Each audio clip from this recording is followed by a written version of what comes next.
Kejutan. Ada banyak kejutan di dalam hidup ini. Kita tentunya suka akan kejutan yang menggembirakan. Misalnya kita mendapat pujian dari atasan yang tidak kita duga sebelumnya, atau mendapat hadiah ulang tahun yang sangat mahal, atau mendapat undangan menghadiri suatu pesta yang penting di kota kita, atau hal-hal baik lainnya. Namun ada juga kejutan yang tidak menggembirakan, seperti misalnya mobil kita tiba-tiba rusak dan biaya perbaikannya sangat mahal. Atau cek rutin tahunan kita ke dokter ternyata membawa kabar bahwa kita menderita penyakit yang mengancam nyawa kita. Atau berita bahwa kita termasuk salah satu yang ikut di PHK dari perusahaan tempat kita bekerja. Atau anak kita pulang ke rumah membawa kabar yang mengejutkan. Semua ini adalah kejutan yang tidak kita harapkan terjadi kepada kita. Namun pada kenyataannya, semua kita tidak terhindar dari kejutan-kejutan yang tidak menyenangkan tersebut. Bagian yang dapat kita lakukan hanyalah menyiapkan diri kita sebaik-baiknya, secara rohani, secara materi, maupun secara emosional, untuk menghadapi kejutan-kejutan yang tidak kita harapkan dalam hidup kita. Sebenarnya pada tahun ini, semua kita dikejutkan dengan adanya pandemi COVID-19. Sebab tahun lalu tidak ada kita yang mengira bahwa ini akan terjadi pada tahun ini. Semua kita mengalami dampak dari pandemi COVID-19 ini. Kita diingatkan bahwa semua rencana kita dapat berubah begitu saja oleh datangnya pandemi COVID-19 ini. Kita menyadari betapa terbatasnya manusia dan betapa kita semua manusia perlu merendahkan diri di hadapan Tuhan. Semua kita memiliki pilihan untuk mendekatkan diri kepada Tuhan atau justru menjauhkan diri dari Tuhan dan berusaha dengan kekuatan diri kita sendiri saja. Oh, biarlah kita semua memilih untuk mendekatkan diri kepada Tuhan. Karena hanya Tuhan yang dapat menolong kita menghadapi semua kejutan yang tidak kita harapkan dalam hidup ini. Karena bagi Tuhan tidak ada yang dapat mengejutkannya. Tuhan kita tidak terkejut akan pandemi COVID-19. Tuhan tidak terkejut oleh apapun, karena Ia adalah Tuhan yang Maha Tahu. Dan karena Ia adalah Tuhan yang Maha Tahu, maka Tuhan sanggup memberikan hikmat-Nya dan kebijaksanaannya kepada kita dalam menghadapi semua kejutan yang datang dalam hidup kita. Yesaya 46 ayat 9-10 berkata, "Ingatlah hal-hal yang dahulu dari sejak purbakala, bahwasanya Akulah Allah dan tidak ada yang lain. Akulah Allah dan tidak ada yang seperti Aku, yang memberitahukan dari mulanya hal yang kemudian, dan dari zaman purbakala apa yang belum terlaksana, yang berkata keputusanku akan sampai dan segala kehendakku akan kulaksanakan." Tuhan yang memberitahukan dari mulanya hal yang kemudian. Tuhan yang memegang kendali atas semuanya. Tidak ada yang dapat menghalangi apa yang hendak dilakukan oleh Tuhan. Dalam Mazmur 139 ayat 16 dituliskan, "Matamu melihat selagi aku bakal anak, dan dalam kitabmu semuanya tertulis hari-hari yang akan dibentuk sebelum ada satu pun daripadanya." Tuhan sudah tahu akan hari-hari kita semuanya. Tuhan kita sungguh dahsyat. Dia Maha Hadir, Dia Maha Kuasa, dan Dia Maha Tahu. Kita dapat berharap kepada Tuhan dan bersandar penuh kepadanya di saat kita mengalami kejutan-kejutan yang tidak menyenangkan dalam hidup ini. Tuhan kita adalah Jehovah Jireh yang menyediakan segala keperluan kita. Dengan kasih-Nya yang besar, Tuhan memberikan kepada kita anak-anak-Nya apa yang kita butuhkan untuk menyelesaikan panggilan-Nya dalam hidup kita. Kita mengingat bagaimana Tuhan memberikan seorang anak kepada Abraham. Tuhan memberikan seorang istri kepada Ishak. Tuhan memberikan tempat di istana bagi Yusuf untuk menjadi pemimpin di sana yang kelak memelihara umat Tuhan, yakni Israel dan keturunannya. Tuhan memberikan mana dari sorga bagi makanan bangsa Israel selama mereka di padang gurun. Tuhan memberikan anak bagi Hana yang mandul.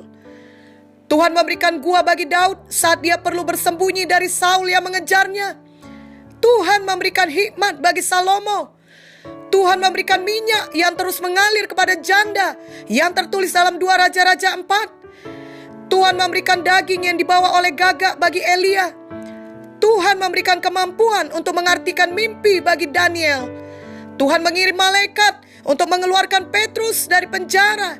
Dan masih banyak lagi pertolongan Tuhan, penyediaan Tuhan, dan kuasa Tuhan yang dinyatakan bagi anak-anaknya di sepanjang kisah Alkitab.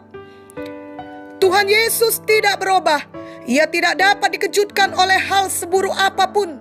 Namun Dia sendiri dapat mengejutkan kita dengan semua pertolongannya dan mujizatnya bagi kita. Kita memang tidak tahu kejutan apa lagi yang menanti kita pada hari-hari yang akan datang.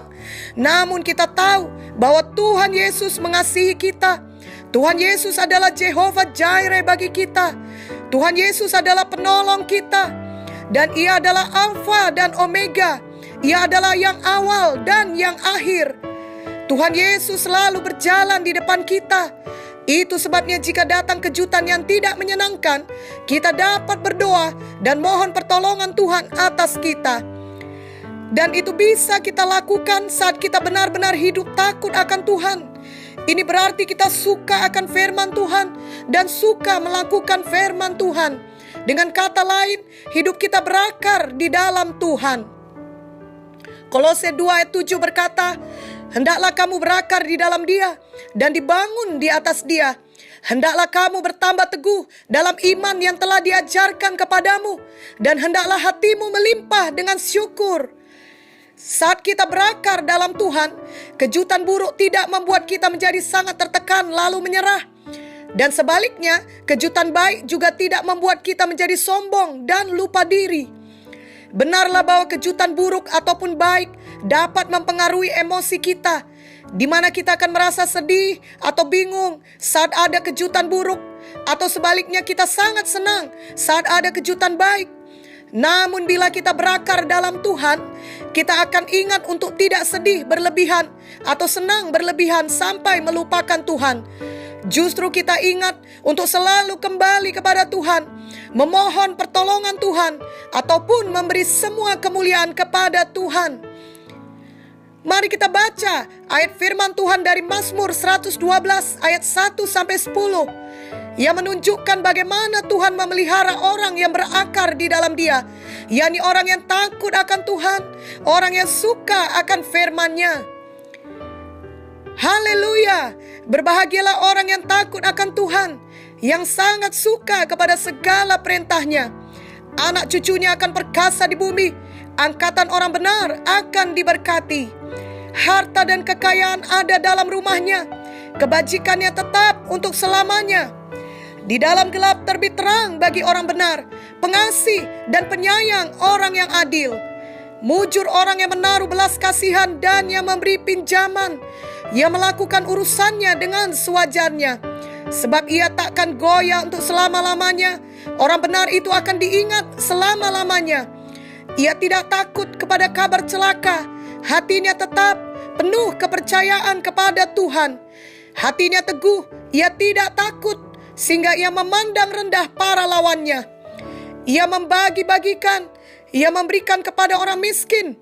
Kebajikannya tetap untuk selama-lamanya. Tanduknya meninggi dalam kemuliaan. Orang fasik melihatnya, lalu sakit hati. Ia menggertakkan giginya, lalu hancur. Keinginan orang fasik akan menuju kebinasaan. Jelas dalam ayat 1 dikatakan bahwa berbahagialah orang yang takut akan Tuhan.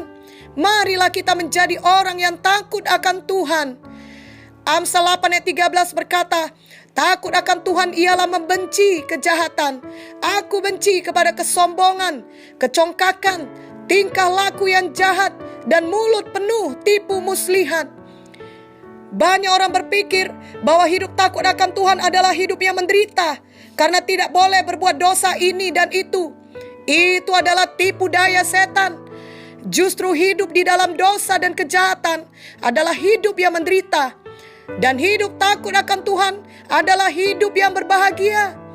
Marilah kita bertobat dari semua dosa yang selama ini mengikat kita. Mari kita pilih hidup kudus, hidup takut akan Tuhan.